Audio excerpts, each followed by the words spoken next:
So അങ്ങനെ officially nothing phone 3A and 3A പ്രോയുടെ സ്പെക്സും റിലീസും ഒക്കെ ഈ കഴിഞ്ഞ ദിവസം നടന്നിട്ടുണ്ടായിരുന്നു. ക്യാമറ ബട്ടൻ്റെ കാര്യം പറഞ്ഞാൽ അത് ക്യാമറ ബട്ടൺ അല്ല, എസെൻഷ്യൽ സ്പേസ് എന്ന് പറഞ്ഞിട്ടുള്ളൊരു സംഭവമായിട്ടാണ് അതവർ കൊടുത്തേക്കുന്നത്. അപ്പോൾ എനിക്ക് രണ്ടിൻ്റെ സ്പെസിഫിക്കേഷൻസ് നോക്കിയിട്ട് ഒരു മെയിൻ ഡ്രോബാക്ക് തോന്നിയെന്ന് വെച്ചിട്ടുണ്ടെങ്കിൽ USB 2.0 ആണ് ഇവർ കൊടുത്തേക്കുന്നത്. ഇത്രയും വരെയുള്ള ഫോണിൻ്റെ അകത്തൊക്കെ USB 3 എങ്കിലും വെക്കണം. ഇത് 2.0 ഒക്കെ ഇപ്പോൾ പഴയതായി എന്ന് തന്നെയാണ് എനിക്ക് പറയാനായിട്ടുള്ളത്. 3A Pro ഒരു ഗുഡ് ഫോർ നത്തിങ് ഡിവൈസായിട്ടാണ് തോന്നിയത്. കാരണം അതിന് ഒരു 30,000 രൂപയൊക്കെ ആ ഫോൺ ഉണ്ടോയെന്ന് വെച്ചിട്ടുണ്ടെങ്കിൽ ഇല്ലെന്ന് തന്നെ പറയാം. കാരണം ഇതുപോലത്തെ ഒരു ഡിസൈനും ചെയ്തിട്ടുണ്ട്. ഒരു പെരിസ്കോപ്പ് ക്യാമറയ്ക്ക് വേണ്ടിയിട്ട് നമുക്ക് ഇത്രയും പൈസ കൊടുക്കേണ്ട കാര്യമില്ല. അതായത് എനിക്ക് തോന്നുന്നു 7,000 രൂപ എന്തോ എക്സ്ട്രാ വരുന്നുണ്ട്. പക്ഷേ 3A നല്ല ഡിവൈസാണ്. അത് ആ പ്രൈസിന് ഒരു നല്ല ഡീലായിട്ട് തന്നെ തോന്നിയത്. കാരണം ആ പ്രൈസ് റേഞ്ചിൽ വരുന്ന വേറെ ഡിവൈസുകളും എല്ലാം വെച്ച് നമ്മൾ കമ്പയർ ചെയ്യുമ്പോഴത്തേക്കും നല്ല സോഫ്റ്റ്വെയറും ക്യാമിൻ്റെ കാര്യം ഞാൻ പറയുന്നില്ല. കാരണം സ്റ്റിൽ അതിൻ്റെ ഔട്ട്സ് കണ്ടിട്ട് വലിയ എന്താ പറയുക, പഴയ 2-ലും 2Aയിലും ഒക്കെ വരുന്ന അതേ ഇമേജ് പ്രോസസ്സിങ് തന്നെയാണ് വന്നേക്കുന്നത്. ഒരു പുതിയതായിട്ട് എന്തൊക്കെയോ കൊണ്ടുവന്ന് പറയുന്നുണ്ട്, പക്ഷേ എല്ലാം വെറുതെയാണ്.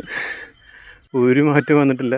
പിന്നെ ഒരു 2x ടെലിഫോട്ടോ ഉണ്ട്. അപ്പോൾ ഈ ടെലിഫോട്ടോൻ്റെ ഗുണങ്ങൾ എന്താണെന്ന് അറിയാവുന്നവർക്ക് മനസ്സിലായിട്ടുണ്ടായിരിക്കും. അപ്പോൾ അതൊരു പുതിയ കാര്യമാണ്. പിന്നെ പ്രോസസ്സർ സ്നാപ്ഡ്രാഗൺ ആയതുകൊണ്ടും എല്ലാം കൊണ്ടും നമുക്ക് ആ പ്രൈസിന് 3A വേരിയൻറ്റ് നല്ലതാണ്. പിന്നെ അതുപോലെ ഇതുവരെ ഒരു സ്പെസിഫിക്കേഷൻ്റെ അകത്ത് എന്ത് സ്റ്റോറേജാണ് അവർ യൂസ് ചെയ്തേക്കുന്നതെന്ന് എഴുതിയിട്ടില്ല. അത് വേറെ റിവ്യൂസിലോ എങ്ങും ഞാനത് കണ്ടുമില്ല. എങ്ങും ആരും അത് മെൻഷൻ ചെയ്ത് കണ്ടിട്ടില്ല എന്ത് സ്റ്റോറേജാണ് യൂസ് ചെയ്തേക്കുന്നതെന്ന്. മേ ബി ഇപ്പം ഞാൻ പറഞ്ഞില്ല നേരത്തെ പോലെ 2.2 ആയിരിക്കും UFS വെച്ചേക്കുന്നത്. അത് അവർ മറക്കാൻ വേണ്ടിയിട്ട് കാണിക്കാത്തതായിരിക്കും. ആരും ശ്രദ്ധിച്ചും കാണില്ല.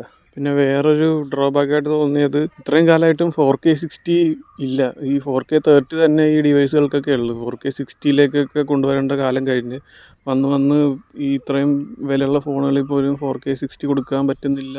ഇത് ആക്ച്വലി ഇവർ ചൂസ് ചെയ്തേക്കുന്ന പ്രോസസ്സറിൻ്റെ കുഴപ്പമാണ്. സ്നാപ്ഡ്രാഗണിൻ്റെ തന്നെ വിഷയമാണ്. കാരണം ഇതിലൊക്കെ 4K 60 അവർക്ക് ഇൻ്റഗ്രേറ്റ് ചെയ്യാൻ പറ്റുന്നതാണ്. പക്ഷേ അതൊരു സ്നാപ്ഡ്രാഗൺ മനഃപൂർവ്വം അത് വെക്കാത്തതാണ്. കാരണം 4nm ചിപ്പ് ഇത്രയും ക്ലോക്കൊക്കെ വരുന്നത് പണ്ട് എന്താ പറയുക 14nm ചിപ്പിൻ്റെ അകത്തൊക്കെ ആയിരുന്നു ഈ 4K 60 അതുപോലെ ഈ 4K 30 കിട്ടിക്കൊണ്ടിരുന്ന വെച്ചത്.